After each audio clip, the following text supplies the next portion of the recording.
નમસ્કાર ખેડૂત મિત્રો, કિસાન પરિવાર યુટ્યુબ ચેનલ દ્વારા હું VM ગોયલ આપનું હાર્દિક સ્વાગત કરું છું। ખેડૂત મિત્રો, આજે તારીખ થઈ છે 28/12/2024। આજે આપણે આવ્યા છીએ સુરેન્દ્રનગર જિલ્લાના લખતર તાલુકાના અનિયાળી ગામે, જ્યાં આપણા પ્રગતિશીલ ખેડૂત છે મુકેશભાઈ બાવળિયા। ખેડૂત મિત્રો, નજરે દેખાઈ જશે જીરુનો પાક છે અને એની અંદર આપણી પ્રોડક્ટ આવે P1, એનો જે છે મુકેશભાઈ ઉપયોગ કરેલો છે અને જબરજસ્ત છે રિઝલ્ટ મેળવેલું છે। તો સૌપ્રથમ આપણે એમનો પરિચય મેળવીએ, ત્યારબાદ છે આપણે આગળની વાત કરીએ। એક તમારું આખું નામ બોલો। મુકેશભાઈ કેશાભાઈ બાવળિયા, ગામ અણિયાળી, તાલુકો લખતર, જિલ્લો સુરેન્દ્રનગર। એક તમારો મોબાઈલ નંબર આપી દો। 90 160 69 5 31। આ આપણા પ્રગતિશીલ ખેડૂતનો મોબાઈલ નંબર છે। જે કોઈ ખેડૂત મિત્રોને P1 દવા વિશે માહિતી મેળવવી તો ચોક્કસ સંપર્ક કરજો। મુકેશભાઈ, આપણે કેટલા વીઘામાં આપણે જીરું છે? આપણે આ 4 વીઘામાં। 4 વીઘામાં, બરાબર છે। હવે આપણે કઈ વેરાયટી છે? આપણે સોમનાથ 5 નંબર। ખેડૂત મિત્રો, સોમનાથ જે છે 5 નંબર આ વેરાયટી છે। હવે તમારે વીઘા દીઠ કેટલા બીજની જરૂરિયાત રહેતી હોય છે? આપણે 1.5 કિલો। 1.5 કિલો, બરાબર છે। હવે આપણે આ જીરું આજે કેટલા દિવસનું થઈ ગયું છે? આપણે આ થયું 30 દિવસનું। બરાબર છે। હવે તમે આની અંદર પાયાના ખાતરમાં કયા ખાતરોનો ઉપયોગ કર્યો હતો? DOP 1। બરાબર છે। કેટલા પાણી આપણે જીરું નીકળી ગયું હતું આપણે એમાં? 1 પાણી। બરાબર છે। ખેડૂત મિત્રો, 1 પાણીએ જે છે આ જીરો આપણે ઉગી ગયું હતું કમ્પ્લીટ બધું। તમારે જનરલી આપણે કેટલા પિયતમાં જીરું પાકી જતું હોય છે? આપણે 4 પાણી। 4 પાણી, બરાબર। ખેડૂત મિત્રો, જીરાના પાકમાં જેટલું ઓછું પિયત આપો એટલું સારું પડે છે।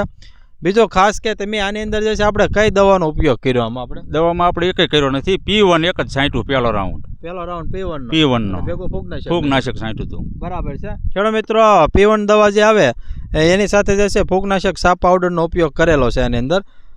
તો તમને જે છે આ P1 ની માહિતી કઈ રીતે મળી હતી આપણને? આપણે યુટ્યુબમાં વિડીયો મેં જોયો હતો, ઉમેશભાઈનો કોન્ટ્રાક્ટ કર્યો હતો। બરાબર છે। હવે તો તમે જે છે આ જે P1 જે છે કેટલા ml નાખીને સ્પ્રે કર્યો હતો? આપણે 40 ml। અને જ્યારે તમે પિયત આપ્યું છેલ્લે, ત્યારે આપણે P1 જે પિયતમાં આપ્યું હતું ને? આપણે પિયતમાં આપ્યું હતું 1 લીટર। હા, બરાબર। 7 થી 8 દિવસ થયા આપ્યું।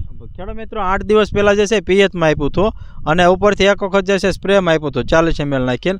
હવે તમારા શબ્દમાં જણાવો કે આપણે રિઝલ્ટ કેવું મળ્યું છે? રિઝલ્ટ 100%। આ જીરું મારું ક્વોલિટી જોઈજો અને ખેડૂત જોવા આવે ઘણા। બરાબર છે। ખેડૂત મિત્રો, આજુબાજુના ખેડૂત મિત્રો જોવા પણ આવે છે।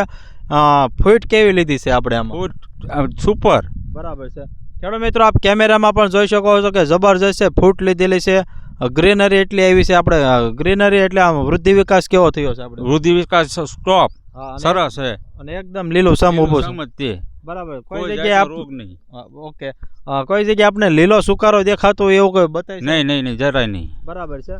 ખેડૂત મિત્રો, અમે આખા ફિલ્ડમાં આંટો માર્યો પણ કોઈ જગ્યાએ લીલો સુકારો જે છે આવ્યો નથી। હાલની તકે આપણને ખ્યાલ છે કે લીલો સુકારો દેખાય છે। તો ખેડૂત મિત્રો, લીલા સુકારા માટે સ્ટાન્ડર્ડ કંપનીની દવાઓ એનો ઉપયોગ કરજો ફૂગનાશકમાં। ખાસ કરીને ઝેનેટ છે, ધાનુકાનો, બાયરનું નેટિવ આવે, બાયરનું એલિયટ આવે, એવા જે સારી કંપનીના સારા ફૂગનાશક આવે એના લીલા સુકારા માટે જે છે ઉપયોગ કરવા। બીજું ખાસ કે આની અંદર જે છે આપણે કોઈ રોગ જીવાત પણ આની અંદર દેખાય છે આપણને? કાંઈ ના, રોગ જીવાત કાંઈ નહીં। બરાબર છે। એના માટે ખેડૂત મિત્રો અમે જે છે મેથોમ કરીને જે કેપિટલનો આવે એક તારા, એ જે છે મેં સ્પ્રેમાં આપ્યું, સાથે ફૂગનાશકમાં સાપ પાવડર અને P1 દવા 3નો જે છે મેં ઉપયોગ કરાયો હતો। પણ આપ કેમેરામાં પણ જોઈ શકો છો કે પહેલી જ નજરે છે આપણે જીરું ગમી દેવું આખું તૈયાર થયું છે। જબરજસ્ત છે। આપણે જે છે જીરું આપણી નજર સામું દેખાય છે।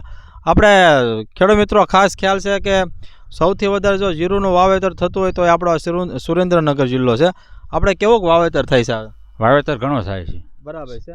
ખેડૂત મિત્રો, જોઈ શકો છો કે આખા ખેતરે 4 વીઘામાં આવું જીરું છે, સરસ મજાનું ઊભું છે। બીજું ખાસ કે તમને જે છે P1 આપણે સરગવાના પાકમાં પણ ઉપયોગ કર્યું હતું? આપણે હા, સરગવામાં પહેલેથી વાપરું છું, 5 મહિનેથી। હા, બરાબર છે। એના અનુસંધાને તમે જીરુંના પાકમાં તો ઉપયોગ મેં કર્યો। બરાબર છે। બીજો ખાસ ખેડૂત મિત્રો કે આપણે જે તમારા આની અંદર કોઈ જાંબુડિયો રોગ હોય એવું દેખાય? આપણે ક્યાંય નહીં, જરાય નહીં। કોઈ એક ચારોમાં ગમ્યા રખડો ને તો ક્યાંય દેખાય નહીં। મિત્રો, P1 દવાની અંદર જે છે છોડને જે 17 પ્રકારના પોષક તત્વોની જરૂરિયાત છે એ બધા જ પોષક તત્વો P1 દવાની અંદર જે આવી જાય છે। એટલે જ આ જીરું જે છે એને સંપૂર્ણ પોષણ મળી ગયું છે। એટલે જબરજસ્ત આખું જીરું આપણે તૈયાર થયું છે। એને તમારે જો વીઘા દીઠ પિયતમાં આપવું હોય તો 16 ગુઠા પ્રમાણે છે 500 ml વીઘે પિયતમાં આપવાનું છે અને સ્પ્રેમાં જે છે 40 ml નાખીને સ્પ્રે કરી શકો છો। તો આજે જે મુકેશભાઈનું જીરું આવું સારી કન્ડિશનમાં ઊભું છે તો આપને પણ આવું જીરું તૈયાર થશે। તો ખેડૂત મિત્રો આવા અમારા અવનવા વિડીયો જોવા માટે અમારી કિસાન પરિવાર ચેનલને લાઇક કરો, શેર કરો અને સબસ્ક્રાઈબ કરો. બાજુમાં આવેલું જે બેલ આઇકોન છે એ દબાવજો, જેથી અવનવા વિડીયો સીધા જ આપના મોબાઈલ સુધી આપને મળતા રહે. ઓકે, જય હિન્દ.